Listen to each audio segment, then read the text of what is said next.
Hello, students from English department and from translation department, and welcome to our second lecture of the second semester.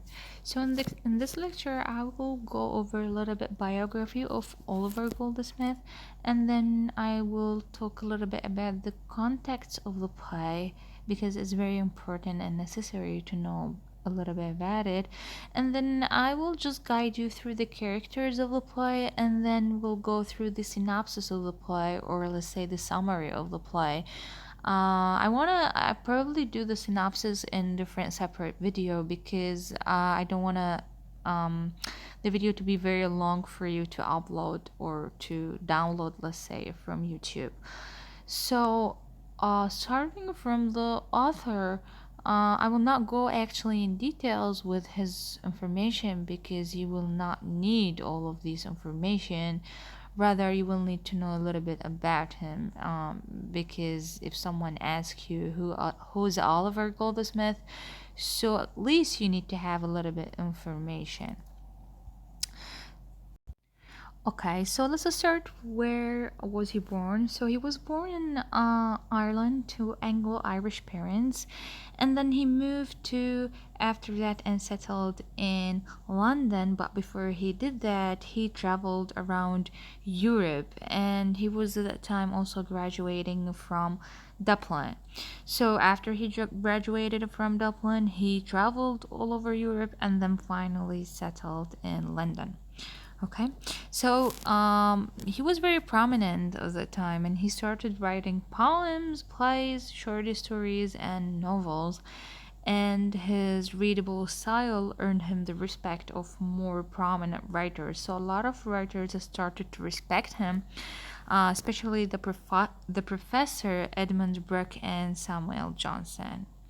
So the important thing about it is that despite his acceptance into these high circles, there is a truth about Goldsmith because he was known to be deeply envious of his friend, and then he's awkward, ashamed of his physical appearance. So this is a little bit, let's say, deep information about his personal life. So he was a drunk, unfortunately. He was a gambler as well, and he was an extremely bad manager of his own money. Okay, so his friends often remarked him on the contrast between his personal life and his, let's say, beautiful writing. And this is a very important student to have a look between, let's say, the contrast between his personal life and how he used to look to himself, and between his, let's say, style of writing. As you can see here, his friends often remarked on the contrast between his personal life, the same thing that I told you, and then his beautiful writing. So there's a contrast. So he was not a loser, actually. He was a good writer. So Goldsmith died in 1774 after falling to seek medical care for a treatable kidney infection. So he had a kidney infection, and then that can cause his death. So this is a little bit information about the writer of the play. Okay, so let's just start from the historical context of the play. And we need to understand that the play takes place during the long and relatively peaceful reign of King George III. So, what happened at that time, there was a great transition for England. So England became an increasingly prosperous nation, occupying a central position on the world stage. So there was a revolution, and this kind of revolution is agricultural one. Okay, so this revolution led to an increase in agricultural production and a massive farmlands. Okay, so a lot of rural dwellers, let's say farmers from the city, started to to go from, let's say, the farmers, and a lot of farmers started to move from their place to the city because they were looking for work, because there was an agricultural revolution in which there is, let's say, a lot of factories were built. So for this reason, workers are started to leave their farms and move to the city side, let's say. So we can see here that the agricultural landscape was shifting from numerous small farms to several massive farms. Okay, and this change, in the number of farms, let's say, or the revolution itself, it drove many farmers out of the country and into the factories created by whom the industrial revolution. Okay, so the changing economic makeup of England at that time was reflected by the growth of the middle class. So, student, if there is a revolution, especially agricultural ones, so let's see here that there's gonna be a class distinction, which means there will be a poor people, and there will be a middle class people, and there will be a high people. Okay, so that the farmers, the low people, go to work for the middle people class, or let's say high class. So there is the countryman and there is the city man, let's say. So a lot of class divisions. This is very important, student, because this whole play, She Stoops to Conquer, is about class division, and we will see that hopefully when we come to Act 1 and Act 2. Okay, we're slowly but surely becoming more pronounced as the Industrial Revolution.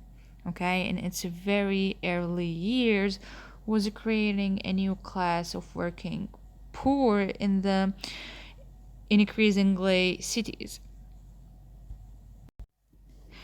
Okay, so you know, um, among these cities, a wealthy urban elite, they began to see themselves as superior, more cultured and worldly than people of the same class who lived in the countryside.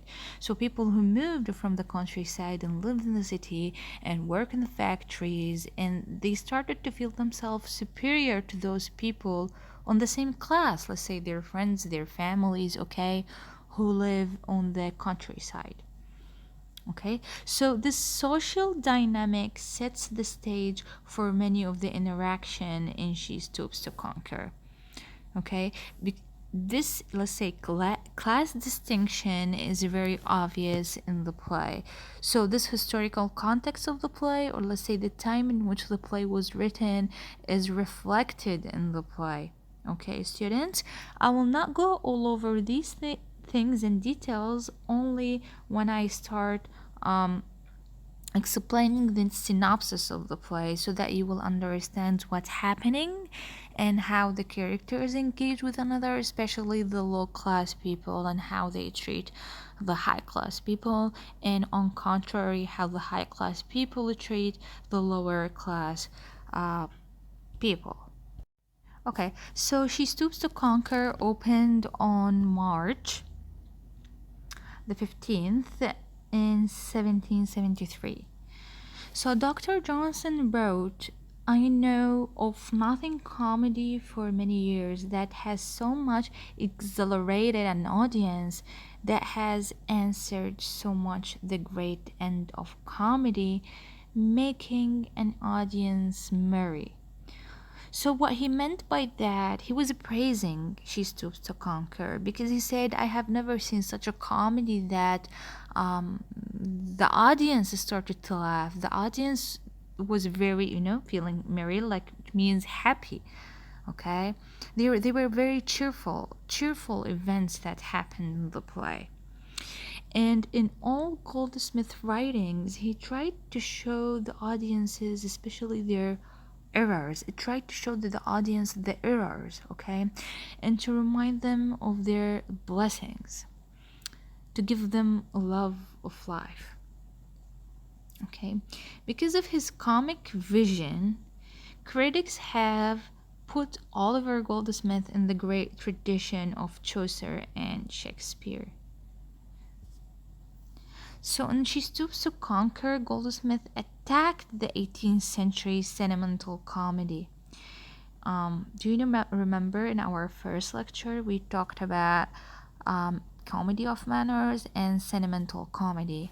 And do you remember when I talked about sentimental comedy in which there is an emotion and a little bit of tragedy?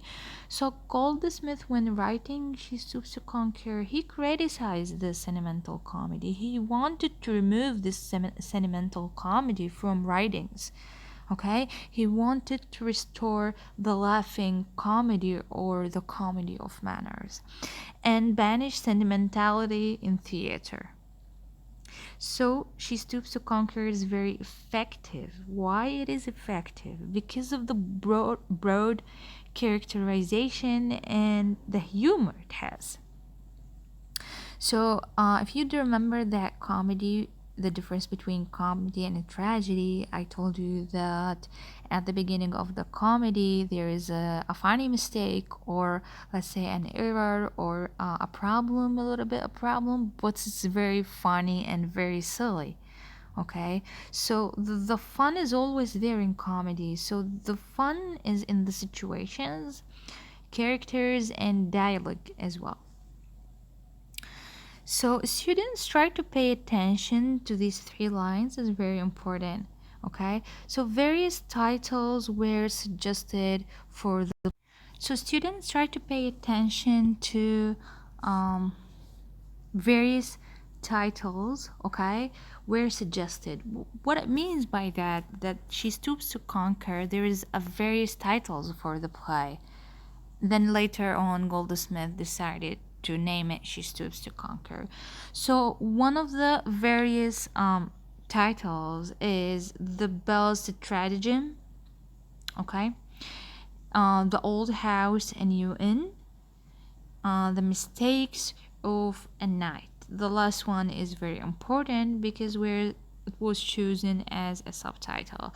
So Goldsmith chose She Stoops to Conquer with The Mistakes of a Night as a subtitle. Okay, so let's have a little bit look of the characters of the play. So let me just try to do this a little bit. Okay, so we have the characters of the play, and we have Mr. Hardcastle, an old-fashioned country gentleman. And we have Mrs. Hardcastle. Okay, so here's a Mr., here's a Mrs., which means his wife. Tony Lumpkin, a country pumpkin. He is the son of Mrs. Hardcastle by a previous marriage. So Tony is Mrs. Hardcastle's son, and his father is not Mr. Hardcastle. Rather, his father is someone different. So Mrs. Hardcastle married someone, and then she had Tony Lumpkin, and after that she married Mrs. Hardcastle. Okay, we have Kate Hardcastle, the pretty daughter of Hardcastle. So Kate is Mr. Hardcastle's daughter and Mrs. Hardcastle's daughter. We have Constance Neville, and this is the pretty niece of Mrs. Hardcastle, and this is important because we will go over the Constance.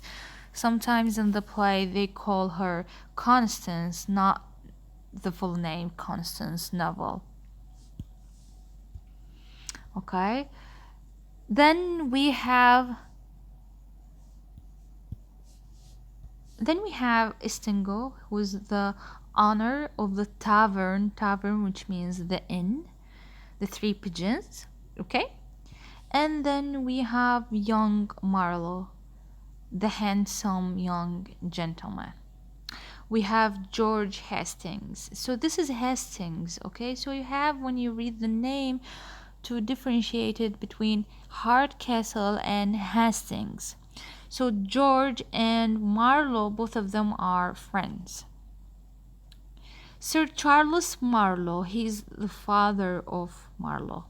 Okay, and we have also a servant in Mrs. Hardcastle's household. So let's see how, like, all the scenes took place in the country, in the house of Mr. Hardcastle. Okay, so all the action took place there. And then in the nearby tavern, the Three Pigeons. Okay, student, I hope this is clear so far. In the next video, I will talk about the synopsis of the play.